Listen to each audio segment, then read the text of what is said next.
देखते हैं मिसेस क्या कर रही है। क्या कर रही है? मैं सुबह से फोन ढूंढ रही हूँ, फोन नहीं मिल रहा है मुझे। कौन सा मेरा फोन रखा तो है ये तेरा? नहीं, ये वाला नहीं। तो वो मेरा पुराना था ये फोन। आपको भी याद होगा कि शादी से पहले एक मेरा फोन था। शादी से पहले? हाँ, मेरे पास एक नोकिया का फोन था, कीपैड वाला एक फोन। हाँ हाँ हाँ हाँ हाँ। वो नहीं वो तो मिला। 15 साल हो गए, फोन फेंक फांक दिया होगा। नहीं, मैंने फिर संभाल के रखा हुआ था, पर वो मिल नहीं रहा मुझे। मैं सब जगह तू ढूंढ देख क्यों एकदम से कैसे याद आ गई उस फोन की? बस उससे इमोशनल अटैचमेंट है तो। और क्यों? मम्मी ने दिलवाया था, खुद की सैलरी से नहीं, खरीदा था? मैंने खुद की सैलरी, पहली सैलरी से लिया ओह, था। इसीलिए इसीलिए इमोशनल है आदमी। वही ढूंढ रही हूँ, मिल नहीं रहा। कि ऐसे पहला- याद आ रही थी, थोड़ा सा ऐसे लगा कि पहला चलो एक बार फोन- देख ही लेती हूँ। फिर पहला फोन ये कौन था फोन? ये तो HTC का ही था, हमारा दिलाया ये हुआ वाला है। एक मिला है। हाँ, फिर देख, ये ब्लैक ओहो। ऐसा ही इसी टाइप का था। ब्लैकबेरी भी हो गया, वो दोनों खत्म। ये रहा। ओ, मिल गया। Mission successful, mission successful. बिल्कुल ऐसा हो गया कबाड़। हाँ, पर इतने इमोशनल अटैचमेंट है, यादें जुड़ी हुई है। मैंने मेरी पहली सैलरी से लिया था, उस टाइम ये लॉन्च ही हुआ था कीपैड अच्छा, वाला। ये उस समय लॉन्च ही हुआ था। ये कब लिया था मेरे तूने? पास वो पहले था, वो नोकिया जो आते थे ना, सिंपल फोन, जिसे सिर्फ कॉल करो। हाँ, फिर हाँ। ABCD टाइप करना पड़ता ये था। तो यार, ये तो बिल्कुल अब तो खत्म ही हो गए ये कीपैड वाले ना। ये तो खत्म ही हो गए। नहीं तो ये क्या, नोकिया का बहुत अच्छा फोन था। ये तो नोकिया का है ना कीपैड, ये जो है ये तो अब ये तो फोन ऑब्सोलीट ही हो गए हैं ये तो। बट हाँ, मैं समझ सकता हूँ कि तेरा इमोशनल अटैचमेंट इस बात पे है कि देखो, इमोशनल अटैचमेंट या तो मम्मी डैडी पहली चीज़ दिलाएं या हम खुद की सैलरी से खरीदें। तो ये तेरा पहली सैलरी से खुद का खरीदा हुआ है। बिल्कुल, ये बहुत ही स्पेशल फोन है। उसी से मैं सारे काम करती थी अपने। हाँ, तो सबसे बात करना। मुझे नोकिया बस खत्म हो गया, अभी कुछ रहा ही नहीं इसमें अभी आगे चल के। नहीं तो बहुत काम आता है ये फोन। डेवलप नहीं किया नोकिया ने भी, बहुत आगे कुछ किया नहीं। बट एक बात बताऊँ ना, तेरा ये फ़ोन जो है, तेरी जो कंपनी है, ये किसी ज़माने में वर्ल्ड की नंबर 1 कंपनी थी। बिल्कुल। जब 94, 95, 96 में इंडिया के अंदर मोबाइल फ़ोन लॉन्च हुए थे, तब ये फर्स्ट कंपनी थी। और हमारी फैमिली उस टाइम की यूज़र है जब 95, 96 में राजस्थान में क्या कहते हैं कि इंट्रोड्यूस हुआ था। अब हम लोगों ने भी नोकिया लिया था और नोकिया ने 15 से 20 साल मोबाइल वर्ल्ड पे कमांड किया है। और तू आज देख, जहाँ तक मुझे याद है कि शायद 2013 में ये कंपनी, पता नहीं जनवरी फरवरी में या दिसंबर के आसपास, ये माइक्रोसॉफ्ट को बिक गई थी 2013 में, वर्ल्ड नंबर 1 होने के बावजूद। बिल्कुल, पर बहुत पीछे रह गई और बहुत पीछे सब कुछ बर्बाद हो गई नोकिया तो बिल्कुल ही। तो तुझे क्या लगता है कि क्या कारण हो सकते हैं? कुछ तेरे को पता है कि इसका क्या कारण है कि भाई इतना बड़ा मेजर जो बिलियन ऑफ डॉलर्स पता नहीं, कुछ मूव कर रहा डेवलप नहीं था? किया उन्होंने या क्या, किसी चीज मतलब आगे नहीं बढ़ी या स्मार्टफोन की तरफ से नहीं, नहीं हाँ, बढ़ी। स्मार्टफोन, अब तू सही बोली। पता है इसका मेन कारण क्या होता है? इसका मेन कारण ये होता है कि सबसे पहले, जैसा स्टडीज़ में है कि पता है 2006, 7, 8 में एंड्रॉयड सिस्टम सैमसंग का प्लस एप्पल के आईपॉड और फर्स्ट आईफोन की लॉन्चिंग वगैरह वो करी थी। तो आईफोन आए ना, उसके बाद से ये फोन खत्म। हाँ, तो ये उस समय क्या हुआ कि ये लोग तो क्या है कि एक फिजिकल, दिखाना एक बार, ये क्या है कि फिजिकल की बेस्ड सिस्टम है। नो डाउट ये फिजिकल की बेस्ड सिस्टम तो खूब चला है। अब क्या हुआ कि स्टीव जॉब ने बोला कि भाई आदमियों की, मतलब इंसानों की उंगलियों से बड़ा पॉइंटिंग डिवाइस नहीं हो सकता है। तो उसने क्या किया, कीपैड का कंसेप्ट हटा दिया और पूरी स्क्रीन को बड़ा कर दिया, पहला पॉइंट। तो उसने हार्डवेयर को चेंज कर दिया, फर्स्ट रेवोल्यूशन। सेकेंड रेवोल्यूशन उसने क्या किया कि ऐप सिस्टम को लेकर के आ गया सिस्टम में। और तो टच स्क्रीन कर इन सिस्टम में ऐप सिस्टम नहीं है।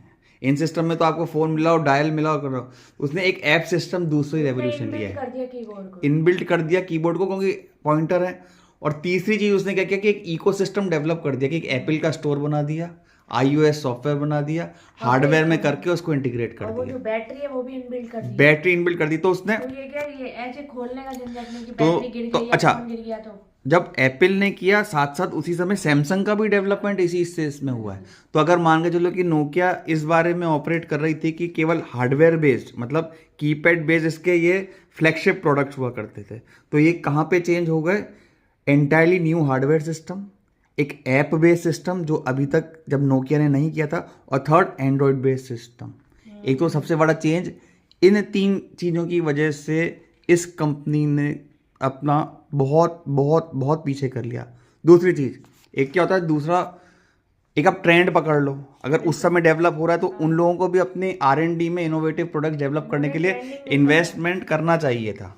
ट्रेंडिंग नहीं पकड़ा, उस वजह से ही पीछे इन लोगों ने ट्रेंड नहीं पकड़ा, उस वजह से पीछे रह गए। तो 2 ये मेन कारण रहे नोकिया के डिक्लाइन के लिए। और फिर एक बार क्या होता है कि एप्पल सैमसंग जैसों ने अपना मार्केट शेयर पे कब्जा कर लिया तो बहुत डिफ़िकल्ट होता है अपना शेयर रीगेन करने के लिए, बहुत बहुत ज़्यादा डिफ़िकल्ट होता है। तो फिर क्या हुआ, रो मर के ये कंपनी 2013 में बिक गई माइक्रोसॉफ्ट को, और मुझे लगता नहीं है कि अब कोई प्रॉस्पेक्ट्स उसके हैं वापस से आने में। ये हो गई 13-14 साल। तो फिर इससे सबसे बड़ी लर्निंग क्या रही, इसमें सबसे बड़ी लर्निंग क्या रही? कि आप ट्रेंड पकड़ के चलो और आगे बढ़ने का मतलब जो भी है प्रोसेस। हाँ, सबसे बड़ी बात कि आपको ट्रेंड पकड़ के चलना है जितना आपसे पॉसिबल हो, नहीं तो एटलीस्ट ये चीज़ें बड़ी बड़ी MNCs और कंपनीज के लिए लागू है। आपको अपने रिसर्च एंड डेवलपमेंट में इतना इन्वेस्टमेंट करके चलना है कि आप जितने भी नए ट्रेंड्स आ रहे हैं उनके साथ कदम से कदम मिला करके चलो, अन्यथा आप पीछे आ जाओगे। नन्नू भी आ गया है, नन्नू भी अपना शाम का क्या कहते हैं कि एक खेल के आ गया है। तो क्या कहते हैं कि पहला ट्रेंड। दूसरा, आंख कान खुली रहनी चाहिए कि आसपास क्या डेवलपमेंट हो रहा है। अगर वो डेवलपमेंट आपने मिस किया तो आप अपॉर्चुनिटीज़ मिस कर जाओगे कि आपको क्या डेवलपमेंट करना है। और third important cheese, change and adaptability. अगर मार्केट का फीडबैक आ रहा है और आप ये देख रहे हो कि दुनिया चेंज हो रही है, दुनिया डिफरेंट तरह के प्रोडक्ट्स को लाइक कर रही है, तो आपको चेंज एंड अडेप्टेबिलिटी होनी इसलिए चाहिए। अभी मार्केट में नए नए वर्जन आ रहे हैं, नए नए लॉन्च हो रहे हैं, अप टू डेट। हाँ, वो अप टू डेट, वो सब कुछ मैनकाइंड को बेस्ट प्रोडक्ट और सर्विस देने के लिए ये रिसर्च एंड डेवलपमेंट होता ही रहता है, ये होता ही रहता है। और एक इम्पॉर्टेंट पॉइंट और है, आजकल यूज़र को एंटायर एक्सपीरियंस ऑफ सर्विस चाहिए। हार्डवेयर भी होना चाहिए, सॉफ्टवेयर भी होना चाहिए, उनका इंटीग्रेशन होना चाहिए, इकोसिस्टम होना चाहिए, एक ऑनलाइन सपोर्ट होना चाहिए, ऑफलाइन सपोर्ट होना चाहिए, प्लस प्रोडक्ट के फीचर्स जो हैं वो उसकी करंट एज रिक्वायरमेंट्स को मैच करना चाहिए। तो अगर इन सब चीज़ों पे ध्यान नहीं दिया तो ये कंपनियां इस तरीके से एक्सेल नहीं कर सकती हैं। आजकल फ़ोन बहुत ज़रूरी हो गया, फ़ोन में ही सब कुछ है। हाँ, तो वो सारी चीज़ें और अप टू डेट रहनी चाहिए। और पता है, ये लर्निंग कंपनी के साथ साथ पर्सनल लाइफ में भी एप्लीकेबल है। अगर आप खुद अपने आप को डेवलप नहीं करोगे, खुद अपने आप को मतलब जो भी नॉलेज आसपास है, अगर आप अपने को डेवलप नहीं करोगे आप भी पीछे रह जाओगे। तो इंसान को भी खुद अपने आप को बेहतर करते रहना पड़ेगा, आगे बढ़ते रहना पड़ेगा, अदरवाइज आप एटलीस्ट एक सामान्य रेस से पिछड़ जाओगे। आपको सामान्य बने रहने के लिए भी जो करंट ट्रेंड्स हैं, पॉजिटिव ट्रेंड्स हैं, उसमें आपको चलना ही पड़ेगा। बिल्कुल है, तो आगे बढ़ते रहिए, अप टू डेट रहिए। मिलेंगे नेक्स्ट वीडियो में, टेक केयर, बाय बाय।